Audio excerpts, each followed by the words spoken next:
नमामि दर्शकों, स्वागत है आप सबका अपने YouTube channel motivation with Anuj Sharma में। आज इस वीडियो में हम बात करेंगे कि सनातन संस्कृति में मंत्रों को इतना महत्व क्यों दिया जाता है और इस मंत्रों के महत्व के पीछे इतना बड़ा कुछ तो वैज्ञानिक कारण होगा, क्योंकि हमारी पूरी सनातन संस्कृति ही विज्ञान पे टिकी हुई है। जी हाँ, मैं इस वीडियो की शुरुआत करूंगा।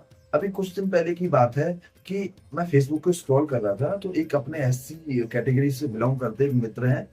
उन्होंने एक पोस्ट डाली हुई थी फेसबुक पे, और उस पोस्ट में एक शादी का कार्ड था किसी दलित भाई का।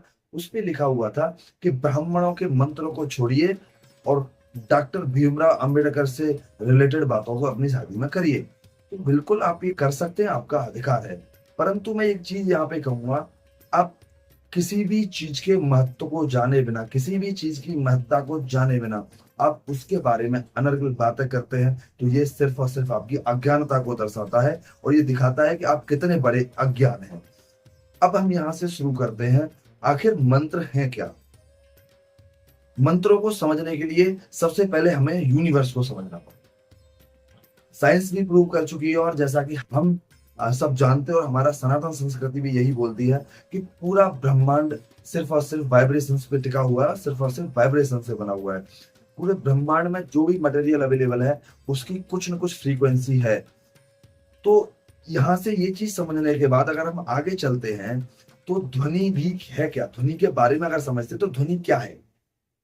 ध्वनि भी एक तरह की तरंग है, एक तरह के वाइब्रेशंस हैं जो मूव करते हैं।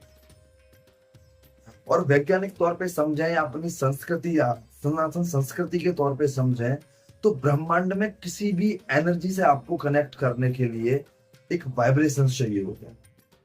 वाइब्रेशंस के थ्रू आप ब्रह्मांड की किसी भी प्रकार की एनर्जी से आप खुद को कनेक्ट कर सकते हैं।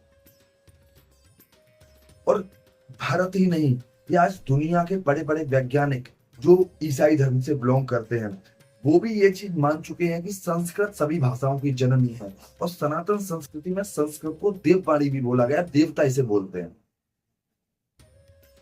तो संस्कृत के शब्दों का जब हम उच्चारण करते हैं या संस्कृत से बने मंत्रों का जब हम उच्चारण करते हैं, तो वो हमें सीधे उस नेचर से कनेक्ट करता है, उस यूनिवर्स से कनेक्ट करता है, उस ब्रह्मांड से कनेक्ट करता है। और उन मंत्रों के उच्चारण करने से हम इस ब्रह्मांड की सुप्रीम पावर से भी खुद को कनेक्ट कर सकते हैं। हम जैसा कि बचपन से सुनते आए हैं, और बचपन में कई लोगों ने तो देखा भी होगा, हमसे पिछली पीढ़ी ने, आई थिंक हमारी पीढ़ी ने तो नहीं देखा, कि कुछ लोग मंत्रों की शक्ति से मंत्र बोलकर ही अग्नि प्रज्वलित कर देते थे, आग जला देते थे। अब कुछ लोग कुतर्क भी करते हैं इस चीज के ऊपर कि अगर वो मंत्रों से आग जला देते तो हमें वो मंत्र बताओ, हम बोल के दिखाते हैं आग कैसे जलती है, जलती है नहीं जलती है। तो फिर से यहाँ पे आप अपनी अज्ञानता को प्रदर्शित करते हैं। हमारे संस्कृति में एक चीज बोली गई है, आप किसी भी मंत्र को सिद्ध करने के लिए 1,08,000 बार, 1,08,00,000 बार ऐसे करके आपको मंत्रों का जाप करना पड़ता है।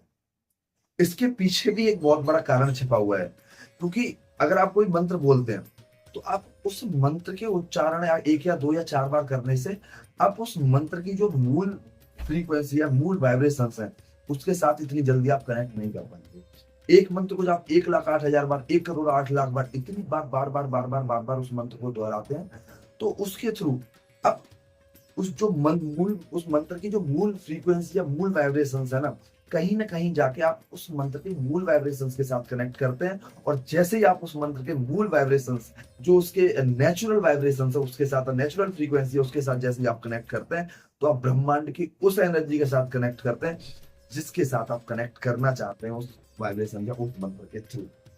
तो मंत्रों का महत्व, मंत्र कोई मजाक नहीं है हमारी संस्कृति में। आप आए और आपने फेसबुक पे, आपने सोशल मीडिया पे, आपने अपने कार्डों पे कुछ भी लिख दिया, आपको जो फॉलो करना है करिए, लेकिन आप दूसरी संस्कृति का, और जो संस्कृति पूरी साइंटिफिक संस्कृति है, सनातन संस्कृति, वैज्ञानिक संस्कृति है, आप उसका ऐसे मजाक नहीं उड़ा सकते। पहले मजाक उड़ाने से पहले आप उसके बारे में समझने की कोशिश करिए और अपनी अज्ञानता को ऐसे प्रदर्शित ना करें, तो थोड़ा अच्छा रहेगा और हमें भी अच्छा लगेगा, क्योंकि आप भी उसी संस्कृति का हिस्सा रहे हैं जिस संस्कृति में ये सारी उपलब्धियां पहले ही हासिल कर ली हैं। और जो संस्कृति वैज्ञानिक है, हो सकता है आपने अभी अज्ञानतावश उस संस्कृति को छोड़ दिया है, आपको उसके बारे में पढ़ना चाहिए, समझना चाहिए, और जब आप एक बार समझेंगे तो उस संस्कृति की आप रेस्पेक्ट करेंगे, क्योंकि दुनिया में जितने बड़े-बड़े साइंटिस्ट हुए हैं, वो सनातन काफ़ी साइंटिस्ट जो थे वो सनातन संस्कृति से बिलॉन्ग नहीं करते थे, यूरोपियन साइंटिस्ट। फिर भी उन्होंने सनातन संस्कृति के बारे में जो बोला है, वो एक अलग ही लेवल का बोला है। उन्होंने पूरी सनातन संस्कृति को विज्ञान के बराबर रखा है, और उनको किसी ने फोर्सफुली ये नहीं बोला था कि आप सनातन संस्कृति के बारे में कुछ बोलिए, या सनातन संस्कृति को फॉलो करिए, या संस्कृत को फॉलो करिए। तो मैं इसी के साथ अपनी वीडियो को यहीं पे खत्म करना चाहूँगा, और मैं अपने दोस्तों से सभी को बोलना चाहूँगा, इस वीडियो को ज़्यादा से ज़्यादा शेयर करिए, ताकि जो लोग अज्ञानतावश अपनी संस्कृति को भूल रहे हैं, अपनी संस्कृति से दूसरे तरफ मुड़ रहे हैं या मुँह मोड़ रहे हैं, वो अपनी संस्कृति की तरफ वापस मुड़ें और मंत्रों के महत्व को समझें। और इस चैनल को आप सब्सक्राइब ज़रूर कर देना, और वीडियो को शेयर ज़रूर करना, और लाइक करना मत भूलना। अगर वीडियो अच्छी लगी हो तो एक बार जय श्री राम का एक बार ज़रूर कमेंट कर देना। बहुत-बहुत धन्यवाद।